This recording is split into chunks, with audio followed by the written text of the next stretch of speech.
안녕하세요. 사연을 부탁해입니다. 오늘의 사연을 소개하겠습니다.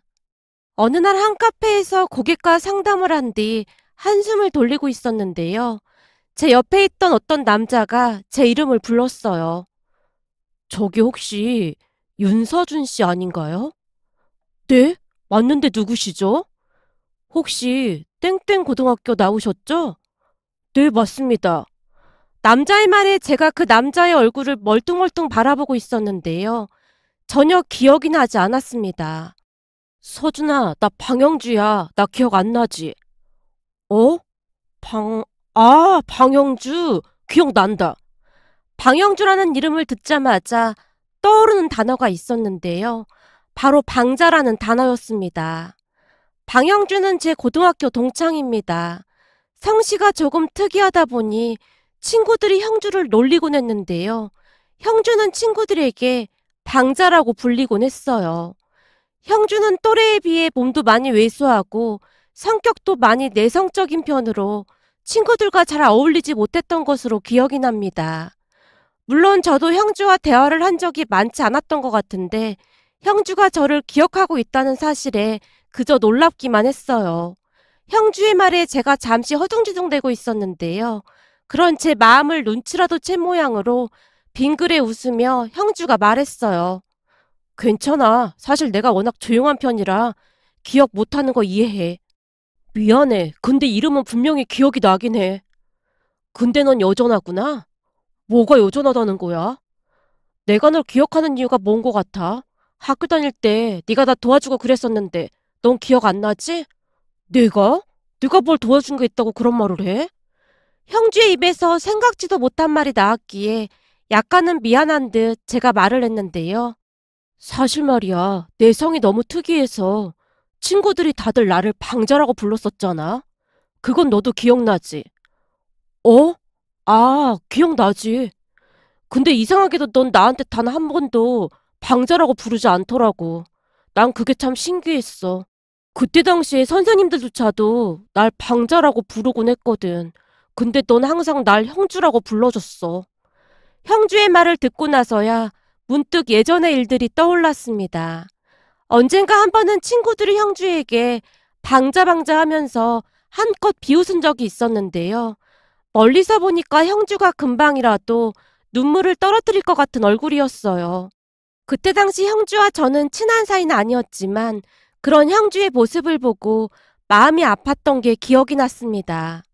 그 모습에 형주를 놀리던 친구들에게 제가 많이 화를 냈던 기억도 떠올랐는데요. 형주도 그날 일이 기억이 나는 듯 제게 말했어요. 네가 친구들한테 화내면서 방자라고 부르지 말고 내 이름 부르라고 했던 날 너한테 얼마나 고마웠는지 몰라. 그동안은 단 한 번도 그런 말을 해준 친구가 없었거든. 그때 당시 학교에서 잘 나가는 유도부였던 네가 그렇게까지 말해줘서 정말 고마웠어. 너한테 고맙다는 말을 꼭 하고 싶었는데 내가 워낙 소심하다 보니 말할 기회가 없었어. 근데 오늘 너 보자마자 어찌나 반가웠는지 모른다. 아, 그래? 난 그저 그러면 안 될 것 같아서 그랬던 것뿐인데. 그 이후로는 친구들이 네가 무서워서 나한테 방자라고 안 불렀거든. 정말 너무 고마웠어. 아니야. 사실 난 기억도 잘 안 나는 일인걸 뭐. 제가 쑥스러운 듯이 머리를 긁적이고 있었는데요. 사실 저는 덩치가 워낙 좋았기에 공부보다는 운동 쪽에 소질이 있었던 편이었어요. 그랬기에 아무래도 친구들이 제게 함부로 행동을 하지 못했거든요. 하지만 제가 형주를 위해서 그런 말을 했다는 기억이 있긴 했지만 정확히는 기억이 나지 않았기에 조금은 민망할 정도였는데요. 그런 제 마음을 아는지 모르는지 형주가 제게 말했어요. 사실 내가 몸도 허약하고 이름 때문에 맨날 놀림받고 있다 보니 학교 다니기도 싫고 엄청 스트레스 받고 있었거든. 그때 정말 고마웠어. 근데 넌 요즘 어떻게 지내? 난 보험회사에서 영업하고 있어. 너도 알다시피 내가 운동만 할 줄 알았지. 공부는 좀 못했잖냐. 그러다 보니 전문대도 겨우 나와서 영업직 하려다 보니 보통 힘든 게 아니다. 요즘 들어서는 학교 다닐 때 공부 좀 열심히 할 걸 그랬나 싶기도 하고 그렇네. 넌 어떻게 지내고 있어? 내 기억에 넌 공부를 꽤 잘했던 것 같은데. 난 너스쿨 나와서 지금은 변호사 하고 있어. 뭐? 변호사? 우와, 너 완전 성공했구나. 성공은 무슨 성공이야. 그냥 간신히 된 거야. 변호사가 간신히가 어딨어. 변호사가 얼마나 힘든 건데. 진짜 축하한다. 잘 됐다는 말 들으니 나도 엄청 기쁘다. 제가 진심으로 축하를 해줬는데요. 제 말에 형주가 정말 고맙다는 듯이 말했어요. 나야말로 진짜 고맙다. 넌 진심으로 날 축하해줄 줄 알았어. 사실 고등학교 동창들 몇몇이 내가 변호사 됐다는 말 듣고는 만나자고 연락을 해와서 만나러 나갔더니 엄청 반기는 척 하더니만 내가 잠깐 화장실 간 틈에 내 뒷담화를 엄청 하고 있더라고. 그래서 내가 연락을 다 끊어버렸거든. 아니, 네 뒷담화 할 일이 뭐가 있다고 뒷담화를 해? 왜 그런 거 있잖아. 학교 다닐 때는 내 눈도 똑바로 못 쳐다보던 게 꼴에 변호사 됐다고 내 눈을 똑바로 쳐다보는 거 봤냐? 라는 등 저런 코찔찔이가 뭔 놈의 변호사를 하겠냐는 등 별의별 말들을 다 하고 있더라고. 그래놓고는 내가 다시 들어가자마자 막 아부를 떨어대는데 그 모습이 어찌나 흉해 보이던지 그 뒤로는 친구들하고 연락 끊고 지내고 있어. 그게 진짜야? 인간들이 참 못돼 처먹었네. 근데 안 봐도 네가 잘 돼서 질투나서 그런 걸 거야. 그러니까 너무 마음에 담아두진 마라. 나도 그렇게 생각하려고 노력은 하고 있는데 마음이 좀 그렇더라고. 그건 그렇고 오랜만에 만난 너한테 이런 말해서 좀 그렇긴 한데 갑자기 형주가 서류 가방에서 뭔가를 꺼내더니만 제게 건넸어요. 서준아, 오랜만에 만났는데 너한테 이런 부탁을 하긴 좀 그렇긴 한데 사실 조금 있음 나 결혼한다. 진짜? 축하한다. 고마워. 근데 말이야. 너도 와서 축하해주면 좋을 것 같아서 말이야. 학교 다닐 때 나한테 잘해준 친구가 너밖에 없기도 하고 다른 친구들한테는 연락하고 싶지도 않아서 말이야. 혹시 내 결혼식에 와줄 수 있을까? 난 괜찮긴 한데 내가 막 잘 나가는 사람도 아니고 괜찮을까 걱정이네. 넌 변호사씩이나 됐는데 아무래도 차이가 나도 너무 나잖아. 그게 무슨 상관이야. 난 네가 와주면 정말 기쁠 것 같아. 내가 평생 은인으로 생각할게. 친구 사이에 뭘 그런 걸로 은인이라는 말까지 하고 그러냐? 친구인데 당연히 과줘야 하는 게 맞는 거지. 고맙다. 넌 그렇게 말해줄 줄 알았다. 내가 오늘 여기 카페에 들리길 잘한 것 같네. 사실 많이 바빠서 오늘 약속을 내일로 미룰까 했거든. 근데 안 미루길 잘한 것 같다. 아무래도 너랑 나랑 전생에 보통 인연이 아니었나 보다. 형주가 잔뜩 상기된 얼굴로 고마워서 어쩔 줄을 몰라 하고 있었어요. 그렇게 형주가 제게 명함을 건넸고 제 명함까지 받고는 곧 자리를 떴는데요. 형주를 만나면서 많은 생각을 했던 것 같습니다. 비록 제가 공부를 잘하지 못했지만 적어도 막 살지는 않았구나 라는 생각이 들었거든요. 그리고 얼마 뒤 형주에게 전화가 걸려왔는데요. 서준아, 나야 형주. 저기 내 결혼식이 다음 주 토요일인데 너 진짜 올 수 있겠냐? 그럼 난 절대 한 입으로 두말하지 않는다. 걱정하지 마. 정말 고맙다. 네 덕분에 그나마 내 위신이 산 것 같다. 결혼식 참석해주는 거 가지고 무슨 위신까지 따지고 그러냐? 별일도 아닌데. 아니야. 나한테는 어마어마한 일이라는 것만 알아줬으면 좋겠다. 라며 형주가 전화를 끊었습니다. 그렇게 저는 정장까지 빼입고 결혼식장으로 향했는데요. 가기 전 저와 친하게 지냈던 친구 5명도 함께 데리고 갔답니다. 형주가 제게 몇 번이나 부탁하는 모습을 보며 결혼식장에 와줄 친구가 얼마 없겠구나 싶었거든요. 결혼식장 앞에서 친구들을 기다리고 있었는데요. 우린 형주를 잘 알지도 못하는구만. 왜 우리까지 부르고 그래? 그리고 초대도 안 받았는데 우리가 막 들어가도 되는 거냐? 걱정하지 마. 얼른 들어가자. 제가 친구들을 데리고 결혼식장 안으로 들어갔는데요. 예식장 홀로 올라가자마자 형주가 저를 보며 외쳤어요. 서준아, 여기야. 형주야, 여기는 우리 고등학교 동창들이다. 애들이 워낙 할 일이 없는 것 같아서 내가 데리고 왔다. 괜찮지? 제가 배시시 웃으며 형주를 바라봤는데요. 그 순간 형주의 눈시울이 살짝 붉어져 있었어요. 당연하지. 서준아, 정말 고맙다. 내가 이 은혜는 절대 잊지 않을게. 친구 결혼식 참석한 걸 가지고 은혜는 무슨 은혜냐? 나중에 우리 결혼식이나 꼭 참석해줘라. 알겠지? 이거 다 노비하는 거다.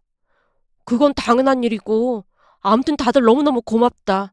우선 우리 아내부터 소개해줄게. 형주가 잔뜩 신이 난 채 우리를 데리고 신부 대기실로 들어갔습니다. 자기야, 여기는 내 고딩 동창들이야.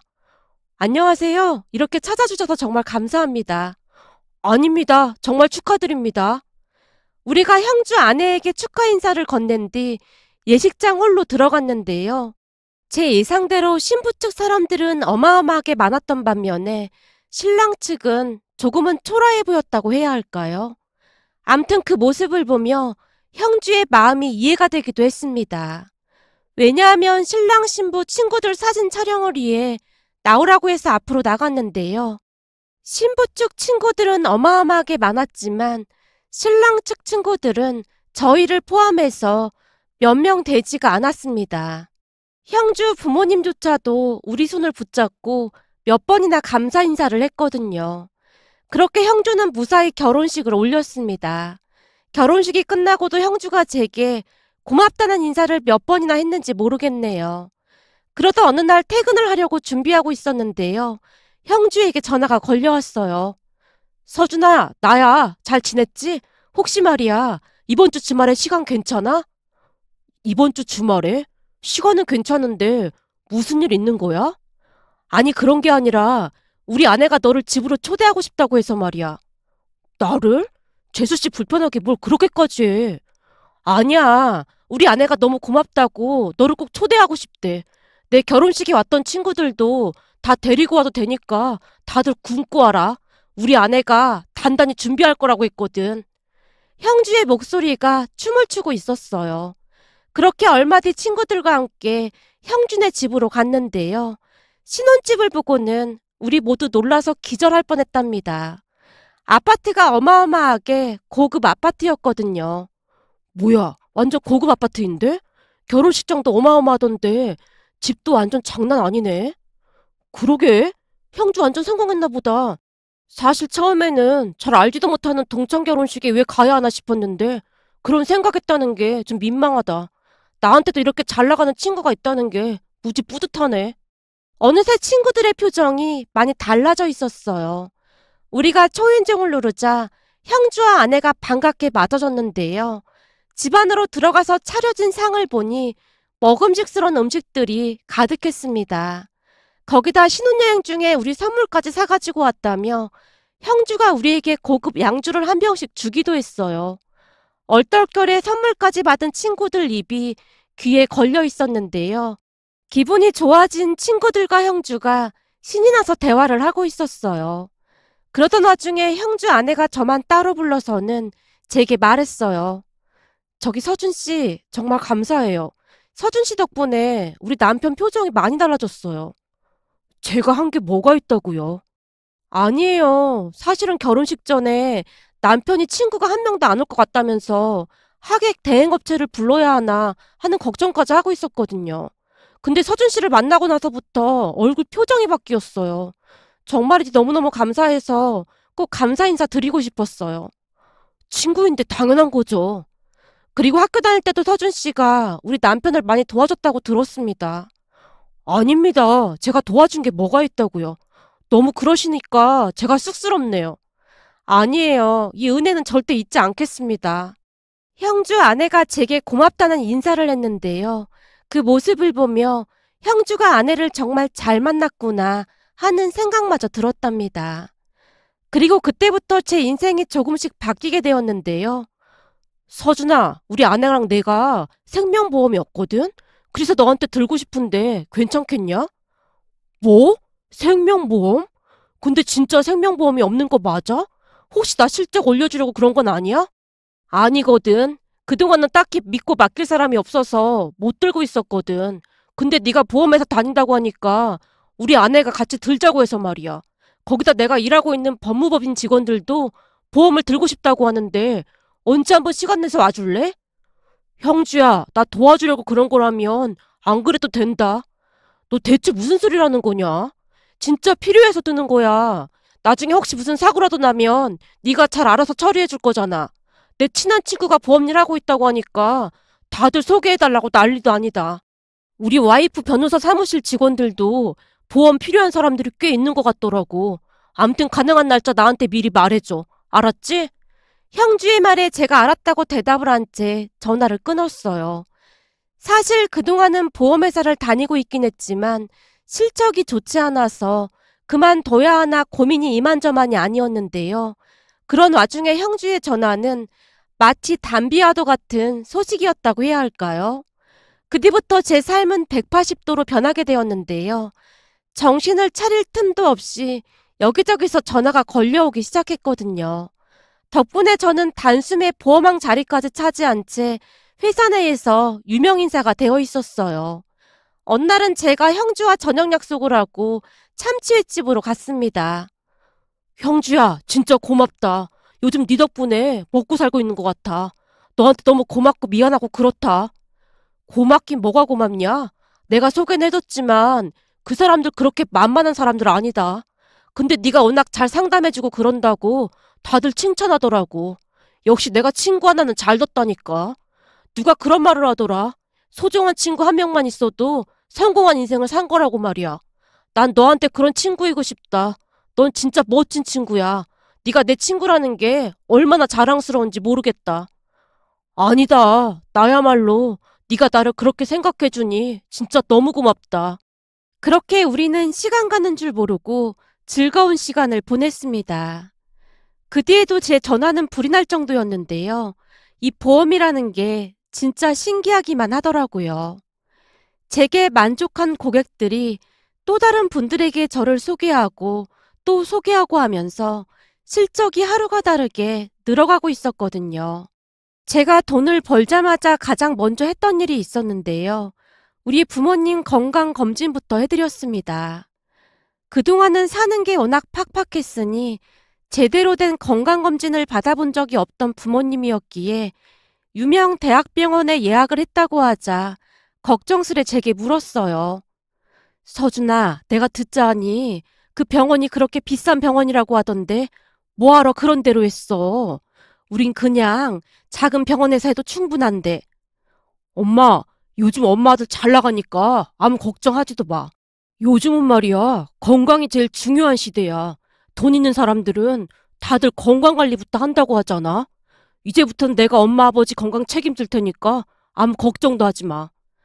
그래도 너무 비싸 보여서 걱정인 거지. 그 상황이 도무지 믿어지지 않는다는 듯한 표정으로 엄마가 말했어요. 하지만 두 분도 기분이 좋긴 좋은 모양으로 금세 얼굴이 밝아져 있었습니다. 그런데 운명이라는 것이 정말 있긴 있는 것일까요? 그날 건강검진을 통해서 두 분 다 대장에 많은 용종이 발견되었고 제거를 한 뒤에 입원까지 하게 되었는데요. 용종수가 너무 많아서 혹시 몰라 입원을 해야 한다고 했거든요. 의사 상담 때 들은 얘기로는 검진을 조금만 더 늦게 했더라면 큰일 날 뻔했다는 말까지 들었는데요. 두 분 다 용종수도 수인데 크기도 많이 컸다고 했거든요.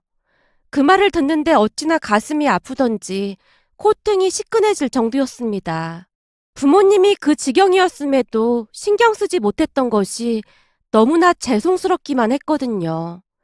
그런데 두 분이 입원했다는 소식을 들은 형주가 다음날 아내와 함께 부모님이 입원한 병원으로 과일 바구니까지 들고 찾아왔답니다.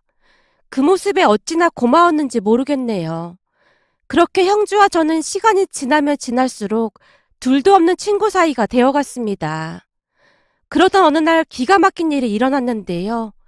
그 누구보다도 건강하시던 할아버지께서 주무시던 도중 갑자기 세상을 떠나셨습니다. 평소 할아버지는 병원도 자주 다니지 않을 정도로 건강하셨던 분이었기에 가족 모두 큰 슬픔 속에 하루하루를 보내고 있었습니다. 할아버지 장례식을 치르고 한 달 정도가 지난 어느 날 큰아버지가 우리 가족을 큰 집으로 불렀어요. 우리가 소파에 앉자마자 큰아버지가 돈 봉투를 아버지 앞으로 쑥 하고 내밀었습니다. 형님, 이게 뭐예요? 웬 봉투예요? 보면 모르겠어. 그냥 딱 봐도 돈 봉투구만. 그걸 몰라서 묻는 거야? 그런 게 아니라 난데없이 저한테 돈 봉투를 왜 주냔 말인 거죠. 단도직입적으로 말하마. 아버지 재산 관련해서 넌 빠져줘야겠다. 그니까 그 정도만 받고 상속 포기각서에 서명해라. 아니, 상속 포기각서라니요. 여지껏 우리가 아버지를 모시고 살았는데 우리 보고 상속 포기를 하라니요. 네가 가방끈이 짧아서 뭘 잘 모르나 본데 원래가 장남이 재산을 다 가져가는 게 맞는 거야. 그래도 나나되니까 조금이라도 돈을 챙겨주는 거고 말이야. 내 주변 지인들을 보면 하나같이 장남이 남은 재산을 다 가져가더라 그 말이야. 사실 이런 얘기는 네가 먼저 꺼냈어야 하는 게 맞는 건데 네가 워낙 아는 게 없으니 그건 내가 이해하마. 형님 말처럼 비록 제가 배운 건 많지 않지만 이건 경우에 맞지 않다는 생각이 드네요. 아버지 돌아가시기 전까지 제가 모시고 살기도 했고 제가 알기로는 아버지 앞으로 재산이 꽤 있는 걸로 알고 있는데 이 돈 몇 푼 받고 그냥 떼우라니요. 제가 듣기로는 부모님을 모신 사람한테 지분이 더 많이 있는 걸로 알고 있습니다. 지분 같은 소리 하고 있네. 그리고 우리가 안 모시고 싶어서 안 모셨어? 아버지가 우리랑은 같이 살고 싶지 않다고 해서 그런 거잖아. 그걸 왜 우리한테 그래? 따지고 싶으면 돌아가신 아버지한테 따져. 형님, 그걸 지금 말이라고 하는 겁니까? 아버지가 왜 형님네랑 같이 살기 싫어했는데요. 형님이랑 형수님이 그렇게나 눈치를 줘놓고는 어떻게 그런 말을 할 수가 있는 겁니까? 우리가 눈치를 주긴 언제 줬다고 그래? 증거 있어? 증거 있냐고. 아무튼 넌 그 돈 받고 떨어질 생각이나 해. 안 그럼 우린 따로 변호사 알아봐서 법적인 조치를 할 테니까. 근데 형제끼리 시끄럽게 할 거 뭐 있겠냐? 그니까 그거 받고 상속 포기각서에 그냥 서명해. 큰아버지가 계속해서 아버지에게 상속 포기각서에 서명을 하라고 으름장을 놓고 있었고 아버지가 곤란한 표정으로 긴 한숨을 내쉬고 있었어요. 잠시 큰집 가족들에 대해 말씀드리자면 큰아버지부터 사촌형들까지 가족 모두가 공무원입니다. 공부를 꽤 잘하던 사촌형들에 비해 저는 공부를 못하는 편이었는데요. 큰아버지는 그런 저를 항상 비웃기 바빴습니다. 이래서 유전자를 무시 못하는 거야. 넌 어쩜 네 아버지 머리를 그대로 닮은 거냐? 네 사촌 형들 좀 봐라. 날 닮아서 공부를 엄청 잘하잖냐? 돈도 안 되는 운동만 주구장창하고 있으니 너도 나중에 먹고 살기 참 힘들겠다. 네 아버지도 평생 그러고 살고 있잖냐? 아버지는 그런 큰아버지의 말에 어떠한 대꾸도 하지 못한 채 눈치만 볼 뿐이었는데요. 당신이 많이 배우지 못했다는 것에 대한 자격지심이 워낙 컸기에 항상 잔뜩 움츠러든 채 큰아버지의 말에 어떠한 대꾸도 못했거든요. 그리고 그런 아버지의 모습을 고스란히 보고 자랐던 저 역시도 큰집 가족들에게 항상 주눅이 들어있었습니다. 하지만 그날 상속 포기각서에 서명을 하라고 하는 큰아버지의 모습을 보며 악마 같다는 생각마저 들었어요. 한마디로 큰아버지는 사람이 아니라 그냥 악마구나 하는 생각마저 들었거든요. 그랬기에 제가 아버지를 말렸습니다. 아버지, 서명하지 마세요. 제가 알기로는 아버지한테도 엄연히 지분이 있는 걸로 알고 있거든요. 아마도 아버지가 할아버지를 모시고 살아서 지분이 더 크면 컸지 절대 덜하진 않을 거예요. 네가 뭘 안다고 어른들 말하는데 끼어들어? 역시 공부 못하는 것들이 예의도 없다는 말에 딱 맞는 말이야. 아주 진리라니까. 큰아버지가 저를 있는 대로 노려보며 소리치고 있었지만 제가 들은 척도 하지 않은 채 부모님을 모시고 밖으로 나오고 있었는데요. 니들 어디 가? 이 돈 가지고 가란 말이야. 라며 큰아버지가 우리 등 뒤에 돈 봉투를 냅다 던지고 있었어요. 그쯤에서 큰아버지가 악마보다 더한 사람임을 확신했던 것 같네요.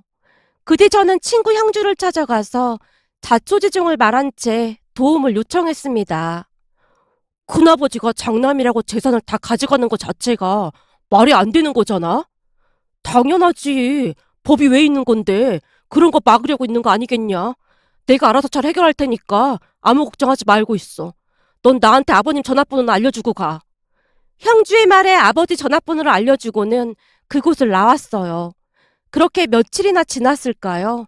어느 날 아버지가 잔뜩 상기된 목소리로 제게 전화를 했습니다. 서준아, 내가 오늘 형주 덕분에 10년 묵은 채증이 싹 다 내려갔다. 네? 그게 무슨 말씀이세요? 네가 친구 하나는 기가 막히게 잘 뒀다 그 말이야. 라며 아버지가 신이 난 채 그날 있었던 일들을 자세히 이야기하기 시작했습니다. 사실 며칠 전에 형주가 아버지께 전화를 해서 말을 하기를 큰아버지와 함께 형준의 변호사 사무실로 꼭 오라고 당부를 했다고 하네요. 형주의 말을 듣고 아버지가 당장 큰 집으로 찾아갔다는데요. 큰아버지가 아버지를 보며 냉랭하지만 혹시나 하는 듯한 표정으로 묻더랍니다. 왜? 상속 포기각서스러운 거냐? 그게 아니라 그때 우리가 형님한테 좀 함부로한 것 같아서 식사 대접이나 하면서 사과드릴까 해서요. 그래? 그럼 상속 포기각서에 서명하겠다 그 말인 거지? 우선은 식사부터 하면서 차근차근 얘기해보자고요. 라며 아버지가 큰아버지를 데리고 밖으로 나와서는 식당으로 가는 척하면서 형준의 변호사 사무실로 들어갔다고 합니다. 아니, 밥 먹으러 간다면서 여긴 왜 온 거야? 식사하기 전에 제가 볼 일이 있어서 잠깐만 들렀다 가려고요. 아버지가 큰아버지의 팔을 억지로 잡아 끌어서는 형준의 사무실로 들어갔다고 하네요. 아버지가 오실 걸 미리 알고 있던 형주가 기다렸다는 듯이 문 앞으로 달려가서는 우리 아버지께 90도로 허리 숙여 인사를 했다네요. 그 모습에 기분이 좋아진 아버지가 어깨에 힘까지 잔뜩 준 채 형주에게 말을 했답니다. 우리 방 변호사 잘 있었는가? 네, 아버님. 아버님도 건강하시죠? 그럼 명절에 보내준 한우 세트도 아주 잘 먹었네. 때마다 뭘 그런 걸 보내주고 그래. 아닙니다. 서준이 아버님이시면 제 아버님이나 다름없는 건데 당연한 거죠. 그리 생각해주니 고맙네. 다른 게 아니라 내가 오늘 찾아온 이유가 있는데 말이야. 여기 우리 형님이 나보고 상속 포기각서를 쓰라고 하는데 내가 뭘 아는 게 있어야지. 그래서 방 변호사한테 물어보려고 찾아왔네. 형님, 여기 방 변호사가 우리 서준이랑 둘도 없는 친구 사이입니다.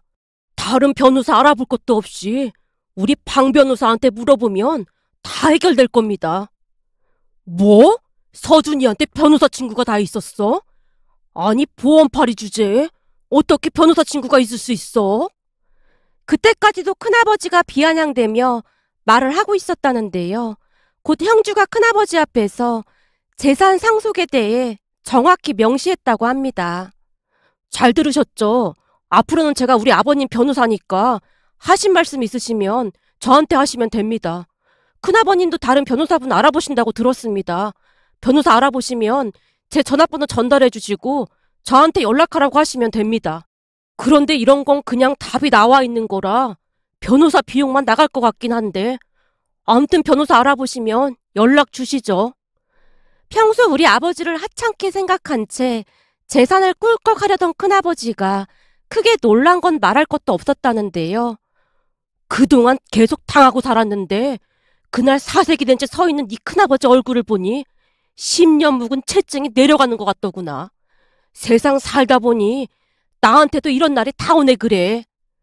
아버지는 그날 큰아버지의 표정을 절대로 잊을 수가 없다고 말하곤 했어요. 그 뒤 큰아버지의 입에서는 더 이상 상속 포기각서라는 말이 나오지 않게 되었고 할아버지 재산을 법대로 나눠 가질 수 있었습니다. 형주가 워낙 일처리를 꼼꼼하게 한 터라 우리 아버지가 재산을 더 많이 가져올 수 있었는데요. 그동안 할아버지를 모시고 산 부분에 대해 큰아버지가 억지로 인정을 했다고 하네요. 그렇게 우리는 큰집 가족들과 완전히 연을 끊고 살고 있답니다. 평생토록 우리 아버지를 무시만 하던 큰아버지가 먼저 연을 끊어버렸거든요. 짧은 시간에 많은 일들을 겪으며 이래서 사람은 항상 바르게 살아야 한다는 것을 다시 한번 깨닫게 되었답니다. 지금도 형주와 저는 둘도 없는 친구 사이인데요. 이제부터는 형주에게 받은 은혜를 갚으며 살아갈 생각입니다. 오늘의 사연은 여기까지였습니다. 즐겁게 보셨다면 구독, 좋아요 부탁드립니다. 고맙습니다.